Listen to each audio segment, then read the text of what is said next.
আসসালামু আলাইকুম সুপ্রিয় দর্শক শ্রোতা, যে যেখান থেকে দেখছেন আশা করি সবাই ভালো আছেন। এই মুহূর্তে বাংলাদেশের সোশ্যাল মিডিয়া এবং ফেসবুক, ইউটিউব সব জায়গায় একটি পুল চলছে। সেই পুলটি হলো যে জুলাই আগস্ট বিপ্লবের মধ্য দিয়ে যে জুলাই সনদ, সেটা বাস্তবায়ন আসলে কিভাবে হবে, সেটাকে 2026 সালের ফেব্রুয়ারির যে নির্বাচন, সেই নির্বাচনের সাথেই হবে নাকি এর আগেই হবে, হা না ভোটে এই মুহূর্তে তুমুল তর্ক বিতর্ক চলছে। ইতিমধ্যেই জুলাই যে ঐকমত্য কমিশন, তারা এই জুলাই সনদ কিভাবে বাস্তবায়িত হবে এবং বাস্তবায়নের লক্ষ্যে তারা বেশ কিছু নতুন বিষয় ইনক্লুড করে একটা চূড়ান্তভাবে তারা রিপোর্ট অন্তর্বর্তীকালীন সরকারের প্রধান ডক্টর মোহাম্মদ ইউনূসের কাছে হস্তান্তর করেছেন।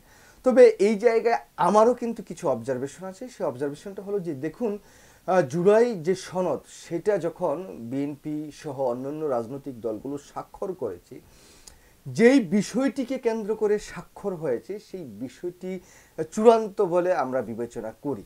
তো এখন স্বাক্ষর হওয়ার পরে আপনারা অনেক কিছু পরিবর্তন করে এটা যেভাবে আপনারা উপস্থাপন করলেন, এই উপস্থাপনের মধ্য দিয়ে বাংলাদেশ জাতীয়তাবাদী দল বিএনপি কিন্তু এটার চরম বিরোধিতা করছেন। এবং বাংলাদেশের জাতীয় জামাত ইসলাম তারা কিন্তু এই জুলাই সনদ বাস্তবায়নের লক্ষ্যে এবং গণভোট দেওয়ার লক্ষ্যে জাতীয় যে নির্বাচন কমিশনের ভবন আছে সেটার সামনে তারা ৮ দল একটি বিক্ষোভ সমাবেশ করছেন। এবং আমি এই মুহূর্তে যখন আমি ভিডিওটি তৈরি করছি, তারা নির্বাচন কমিশনার সাথে কথাও বলছেন। তো এখন দেখুন, বিএনপির মহাসচিব মির্জা ফখরুল ইসলাম বলেছেন যে ঐকমত্য কমিশনের প্রস্তাব জাতির উপর চাপিয়ে দেওয়া হয়েছে।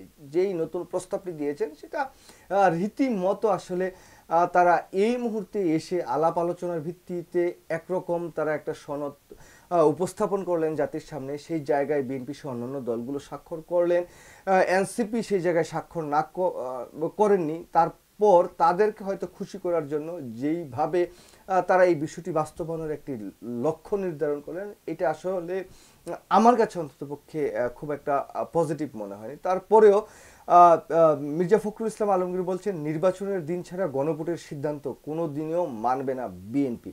বাংলাদেশের এই মুহূর্তে যদি ধরি, সবচাইতে বড় রাজনৈতিক দল বাংলাদেশের জাতীয়তাবাদী দল বিএনপি, তো তারা যদি এই যে গণভোটের বিষয়টি নভেম্বর, ডিসেম্বর, জানুয়ারি এই সময়গুলোতে না মানেন, তাহলে গণভোটটি এই ফেব্রুয়ারির মাঝামাঝি যে নির্বাচনটি হবে, সেই নির্বাচনের সময়কালে একসাথে হওয়ার কথা।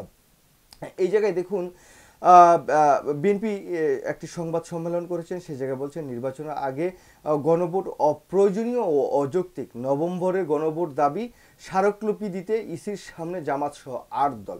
এখন একদিকে বিএনপির সাথে বেশ কয়েকটি দল আছেন, অন্যদিকে এই জামাত ইসলাম সহ ৮ দল এবং এনসিপিও কিন্তু তাদের পক্ষে আছেন। এখন প্রশ্ন হচ্ছে যে হঠাৎ করে এই যে গণভোটের যে দাবি, এই দাবিটি সামনে এনে আসলে কি নির্বাচনটাকে পিছিয়ে দেওয়া বা নির্বাচনটাকে ভণ্ডুল করার কোনো ষড়যন্ত্র কি আসলে চলছে? দেখুন, আমরা জানি যে জুলাই আগস্ট বিপ্লবের মধ্য দিয়ে বাংলাদেশে থেকে পালিয়ে যাওয়া পতিত শেখ হাসিনার সরকার বা খুনি শেখ হাসিনার সরকার বা তার যে দোসররা, তারা কিন্তু নানা জায়গায় লবিস্ট নিয়োগ করছেন এবং তারা কোটি কোটি টাকা তারা বিনিয়োগ করছেন যাতে আওয়ামী লীগ ছাড়া নির্বাচনটি না হয়। যেহেতু আমরা বর্তমান সময়ে আমরা খালি চোখেই দেখছি যে আগামীর যে নির্বাচন, সেই নির্বাচনে আওয়ামী লীগ নির্বাচন করার কোনো প্রশ্নই আসে না, তারা নির্বাচনে অংশগ্রহণও করতে পারবেন না। তো সেই জায়গায় দাঁড়িয়ে যদি এই নির্বাচনটি ভণ্ডুল হয়ে যায় বা কোনো ষড়যন্ত্রের মধ্য দিয়ে এই নির্বাচনটি বাধাগ্রস্ত হয়, তাহলে সেই জায়গায় ডক্টর মোহাম্মদ ইউনূসের যে দৃঢ় প্রতিজ্ঞ যে কথা এবং তাকে যে আমরা যারা বিশ্বাস করেছি যে তিনি যে কথা বলেন সেই কথাটি তিনি বাস্তবায়ন করবেন, তার প্রতি যে আমাদের আস্থা, সেই আস্থাটা কিন্তু নষ্ট হয়ে যাবে।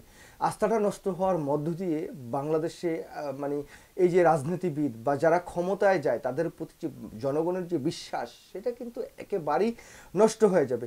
তো এই জায়গায় দেখুন, বিএনপির স্থায়ী কমিটির অন্যতম সদস্য সালাউদ্দিন আহমেদ একটি কথা বলেছেন যে এতদিন আমরা মনে করতাম যে জাতীয় ঐকমত্য কমিশন রেফারির ভূমিকা পালন করছে বা ফ্যাসিলিটেট ভূমিকা পালন করছে, কিন্তু রেফারি কখনো আমরা রেফারিকে আমরা কখনো গোল দিতে দেখিনি। মানে এখন যারা এই জাতীয় ঐকমত্য কমিশনে ছিলেন তারা রেফারির দায়িত্বটা পালন করেছেন, এখন তারাই আসলে গোল দিয়ে দিয়েছেন, যেটা বিএনপি কোনোভাবেই মানে সহজভাবে মেনে নিতে পারছে না। এখন এই যে এনসিপির যিনি নেতা নাহিদ ইসলাম, তিনি বলেছেন জুলাই সনদ ও গণহত্যার বিচার ছাড়া ফেব্রুয়ারিতে নির্বাচন সম্ভব নয়। তাহলে সবকিছু মিলিয়ে আমরা দেখছি যে জামাত, এনসিপি সহ জামাতের সাথে যে 8 দল, তারা ফেব্রুয়ারিতে নির্বাচনটি চাচ্ছেন না, তারা চাচ্ছেন আগে জানুয়ারিতে, নভেম্বরে বা ডিসেম্বরে একটি গণভোটের মধ্য দিয়ে যে জুলাই যে সনদ, সেই সনদটি আগে বাস্তবায়ন হবে, বাস্তবায়নের পরে তারপরে আস্তে ধীরে হয়তো একটা ভোট। এখন নানা সন্দেহ আছে বিএনপি এবং আওয়ামী লীগের সাথে 91 যে 3 দলের যে রূপরেখা, সেই রূপরেখা বাস্তবায়ন করেনি বিএনপি।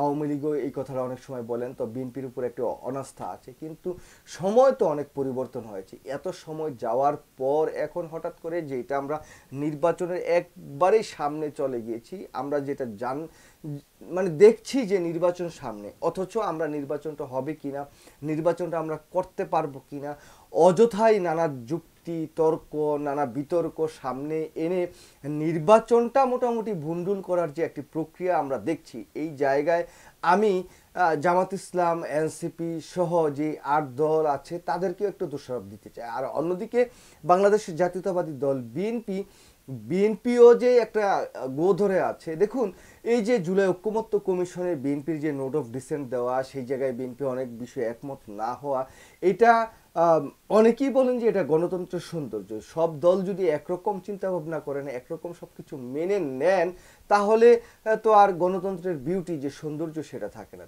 তারপরে আমি বিএনপির উদ্দেশ্যে বলবো যে বিএনপির এই যে গো ধরে থাকার কারণে আজকে যেই ঘটনাটি ঘটছে, তার পিছনে অনেকটাই কারিগর হিসেবে আমি বিএনপিকেই দেখছি। কিন্তু তারপরেও এই জুলাইয়ের যে সনদ, সেটা বাস্তবায়নের জন্য গণভোট, সেটা যদি নভেম্বরে হয়ে যায়, যদি এই অন্তর্বর্তীকালীন সরকার পারেন যে এই নির্বাচনটি ফেব্রুয়ারিতে দিতে, আগে গণভোটটি করে, তাহলে তারা করতে পারেন। এই জায়গায় খুব একটা দোষের কিছু বা একবারে মানে অন্যরকম একটা কিছু ঘটে যাবে এরকম কিছু দেখছি না।